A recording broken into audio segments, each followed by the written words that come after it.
Titanic সিনেমার সেই বিখ্যাত পোস্টটির কথা নিশ্চয়ই মনে আছে, যেখানে জাহাজের কিনারে রোমান্টিক পোজে দাঁড়িয়েছিলেন ছবির নায়ক নায়িকা জ্যাক ও রোজ। এবার সেই পোজে দেখা মিলল এক অদ্ভুত ও বিতর্কিত ভাস্কর্য, যা ঘিরে শুরু হয়েছে ব্যাপক আলোচনা। বিখ্যাত টাইটানিক সিনেমার আইকনিক পোজের আদলে তৈরি করা এই ভাস্কর্যে দেখা যাচ্ছে মার্কিন প্রেসিডেন্ট ডোনাল্ড ট্রাম্প পেছন থেকে জড়িয়ে ধরেছেন বিতর্কিত অপরাধী জেফ্রি এপস্টাইনকে।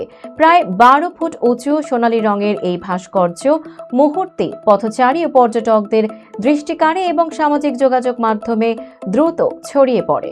মঙ্গলবার সকালে ওয়াশিংটন মনুমেন্টের কাছাকাছি এই স্থাপনাটি দেখা যাওয়ার পর সেখানে কৌতূহলী মানুষের ভিড় জমে যায়। অনেকেই ভাস্কর্যের সামনে দাঁড়িয়ে ছবি তুলতে থাকেন, আবার কেউ বিস্ময় আর সমালোচনা মিলিয়ে প্রতিক্রিয়া জানান। ভাস্কর্যের নিচে থাকা একটি ফলকে ব্যঙ্গাত্মকভাবে এটিকে একটি মর্মান্তিক প্রেম কাহিনী হিসেবে উল্লেখ করা হয়েছে। সেখানে ট্রাম্প ও এপস্টাইনের বন্ধুত্বকে বিলাসবহুল ভ্রমণ ও গোপন সম্পর্কের ইঙ্গিত দিয়ে উপস্থাপন করা হয়েছে। জানা গেছে, দ্য সিক্রেট হ্যান্ডশেক নামের একটি বেনামি শিল্পী গোষ্ঠী এই ভাস্কর্যের পেছনে রয়েছে। ট্রাম্প ও এপস্টাইনের সম্পর্ককে কটাক্ষ করে এটি তাদের তৃতীয় শিল্পকর্ম।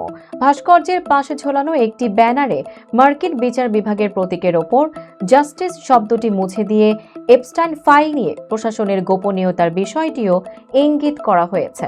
ঘটনাটি প্রকাশ্যে আসার পর মার্কিন রাজনীতিতেও শুরু হয়েছে আলোচনা সমালোচনা। হোয়াইট হাউসের মুখপাত্র অ্যাবিগেল জ্যাকসন এক বিবৃতিতে এই ভাস্কর্যকে রাজনৈতিক উদ্দেশ্য প্রণোদিত বলে মন্তব্য করেছেন। তিনি প্রশ্ন তুলেছেন, কেন সেই সব ডেমোক্রেট নেতাদের নিয়ে এমন ব্যঙ্গাত্মক শিল্পকর্ম তৈরি করা হয় না যাদের সঙ্গেও এপস্টাইনের যোগাযোগের অভিযোগ রয়েছে।